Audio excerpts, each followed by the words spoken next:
शुक्राचार्य की पुत्री देवयानी की प्रेम कहानी। शुक्राचार्य की पुत्री देवयानी के प्रेम प्रसंग और विवाह की यह कहानी बहुत ही रोचक है। प्राचीन काल में देवताओं और राक्षसों के कई युद्ध हुए। इन युद्धों में कभी देवता जीतते और कभी राक्षस, लेकिन एक समय ऐसा आया कि राक्षसों की शक्ति तेजी से बढ़ने लगी। इसका कारण था मृत संजीवनी विद्या। राक्षसों के गुरु शुक्राचार्य को भगवान शिव के आशीर्वाद से मृत संजीवनी विद्या का ज्ञान मिल गया था। अब युद्ध में जो राक्षस मर जाते, शुक्राचार्य उन्हें फिर से जीवित कर देते। देवताओं के लिए यह बड़ी समस्या बन गई। क्या उपाय किया जाए? देवताओं के गुरु बृहस्पति भी इस विद्या से अनजान थे। देवगुरु बृहस्पति को एक उपाय सूझा। उन्होंने अपने पुत्र कच्छ से कहा कि वो जाकर गुरु शुक्राचार्य का शिष्य बन जाए और मृत संजीवनी विद्या सीखने का प्रयास करे। बृहस्पति जानते थे कि यह कार्य इतना आसान नहीं होगा। उन्होंने अपने पुत्र कच्छ से कहा कि अगर वो किसी प्रकार शुक्राचार्य की सुंदर पुत्री देवयानी को प्रभावित या आकर्षित कर लेता है तो संभवतः काम आसान हो जाए। कच्छ जाकर गुरु शुक्राचार्य का शिष्य बन गया। कच्छ एक तेजस्वी युवक था। देवयानी कच्छ को मन ही मन चाहने लगी, पर यह बात उसने किसी से कही नहीं। इसी बीच राक्षसों को यह बात पता चल गई कि देवताओं के गुरु का पुत्र कच्छ शुक्राचार्य से शिक्षा ले रहा है। राक्षस समझ गए कि कच्छ का उद्देश्य तो मृत संजीवनी विद्या का ज्ञान पाना है। राक्षसों ने निर्णय लिया कि कच्छ का जीवित रहना विनाशकारी हो सकता है, अतः वह चुपचाप कच्छ को मारने की योजना बनाने लगे। एक दिन राक्षसों ने कच्छ को पकड़कर उसका वध कर दिया। देवयानी ने जब यह जाना तो उसने रो रो कर पिता से कच्छ को पुनर्जीवित करने की याचना की। शुक्राचार्य देवयानी का कच्छ के प्रति प्रेम समझ गए। हार कर उन्होंने कच्छ को जीवित कर दिया। इस बात से राक्षस चिढ़ गए। उन्होंने कुछ दिन बाद पुनः कच्छ को मृत्यु के घाट उतार दिया, लेकिन शुक्राचार्य भी क्या करते। पुत्री मोह में उन्होंने पुनः कच्छ को जीवित करना पड़ा। अब तो राक्षस क्रोधित ही हो गए। उन्होंने सोचा जो भी हो जाए कच्छ को रास्ते से हटाना ही होगा। उन्होंने तीसरी बार कच्छ को मार डाला। इस बार राक्षसों ने चालाकी की। राक्षसों ने कच्छ को मारकर उसके शरीर को जला दिया और राख को एक पेय में मिलाकर अपने गुरु शुक्राचार्य को ही पिला दिया। राक्षसों ने सोचा चलो अब तो छुट्टी हो ही गई कच्छ की, लेकिन देवयानी ने जब कच्छ को कहीं नहीं पाया तो वे समझ गई कि क्या हुआ होगा। देवयानी ने पुनः अपने पिता शुक्राचार्य से विनती की कि वो कच्छ का पता करें। शुक्राचार्य महान ऋषि थे। उन्होंने अपने तपोबल की शक्ति से कच्छ का आह्वान किया तो उन्हें खुद के पेट से कच्छ की आवाज आई। शुक्राचार्य दुविधा में पड़ गए। अगर वो कच्छ को जीवित करते हैं तो वो स्वयं मर जाएंगे। अतः उन्होंने कच्छ की आत्मा को मृत संजीवनी का ज्ञान दे दिया। कच्छ अपने गुरु शुक्राचार्य का पेट फाड़कर बाहर आ गए और शुक्राचार्य वहीं मर गए।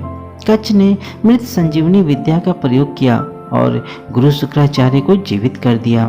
कच्छ ने शुक्राचार्य को जीवित करके शिष्य के धर्म को निभाया। अतः शुक्राचार्य ने कच्छ को आशीर्वाद दिया।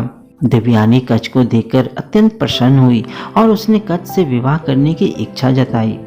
जवाब में कच्छ ने सत्य का उद्घाटन किया कि यहाँ आने का उसका उद्देश्य मृत संजीवनी विद्या का ज्ञान तो पूरा हो चुका, अब वो वापस देवलोक जा रहा है। इसके साथ ही कच्छ ने यह भी कहा कि चूंकि वो शुक्राचार्य के पेट से निकला है, अतः शुक्राचार्य उसके पिता समान हुए। इस प्रकार देवयानी कच्छ की बहन हुई, इसलिए वो अपनी बहन से शादी कैसे कर सकता है। देवयानी को इस बात से गहरा आघात पहुंचा। क्रोध और शोक में देवयानी ने कच्छ को श्राप दिया कि वो कभी भी मृत संजीवनी विद्या का प्रयोग नहीं कर पाएगा। कच्छ इस बात से चकित रह गया।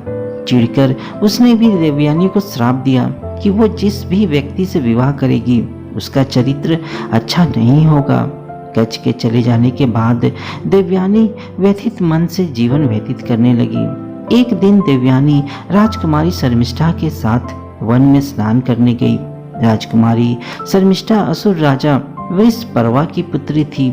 राजा वृषपर्वा गुरु शुक्राचार्य का बहुत सम्मान करते थे और उन्हें मुख्य सलाहकार नियुक्त किए थे।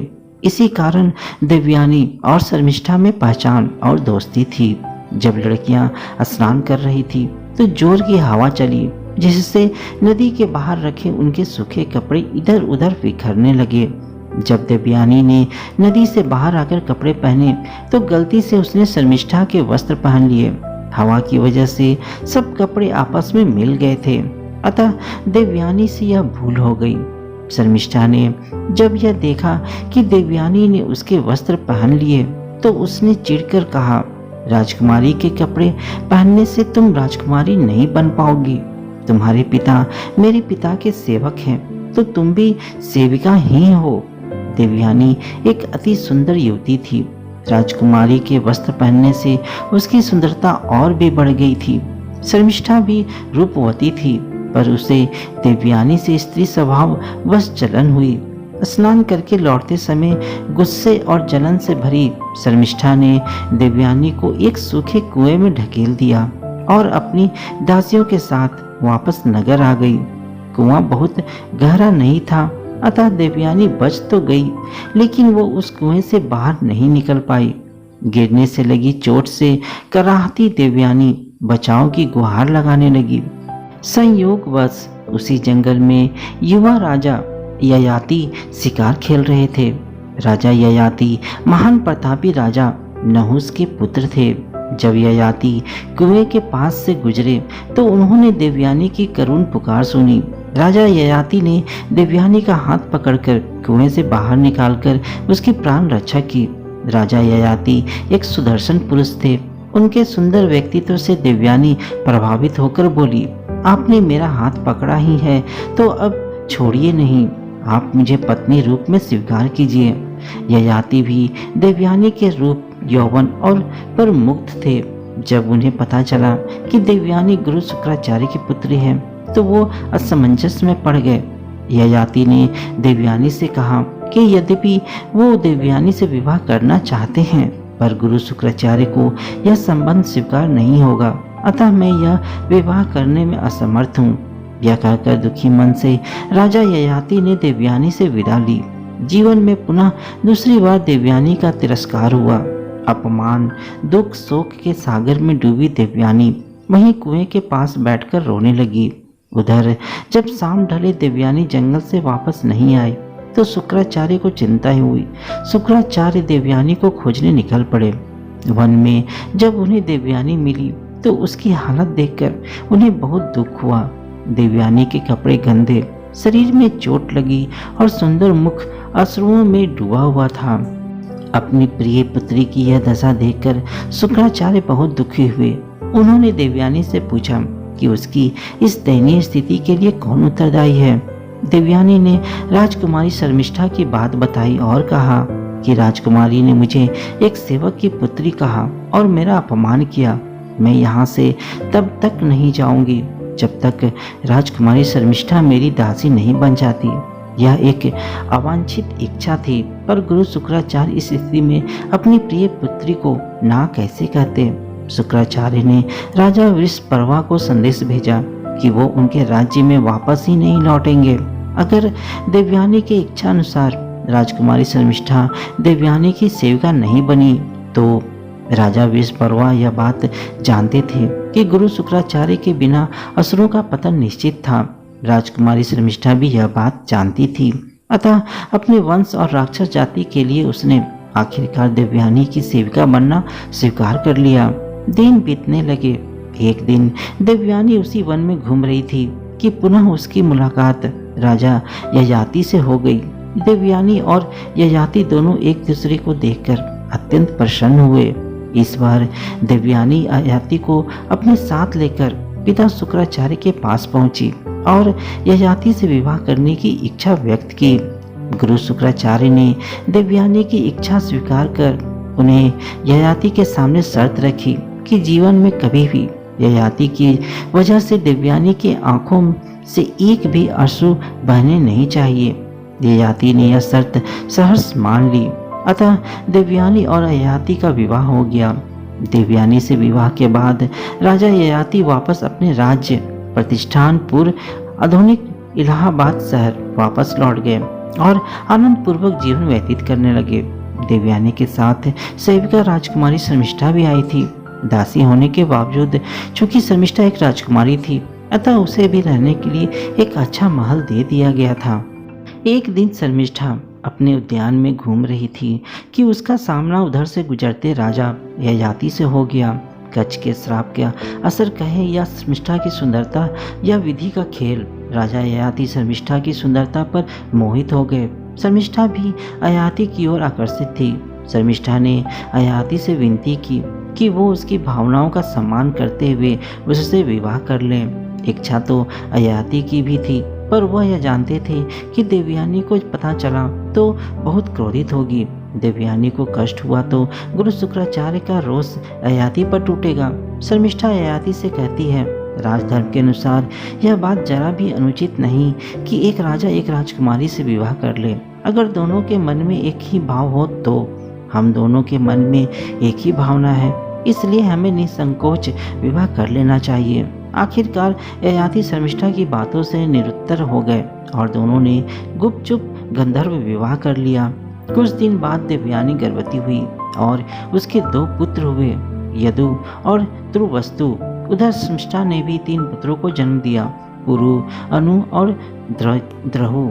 देवयानी को जब पता चला कि शर्मिष्ठा के पुत्रों के पिता ययाति हैं, तो उसने यह बात शुक्राचार्य से बताई। क्रोधित शुक्राचार्य ने राजा ययाति को श्राप दे दिया कि वो तुरंत ही एक वृद्ध पुरुष बन जाए। देवयानी ने जब देखा कि उसका युवा सुंदर पति अब एक कुरूप बूढ़ा व्यक्ति हो गया है, तो उसे बहुत कष्ट हुआ।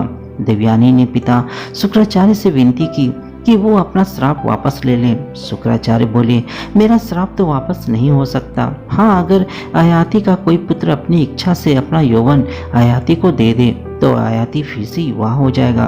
भोग में डूबे ययाति का मन यौवन के आनंद से भरा नहीं था। वो बड़े आत्मविश्वास से अपने बड़े पुत्र यदु के पास गया और यौवन देने की बात कही। यदु ने ययाति को मना कर दिया।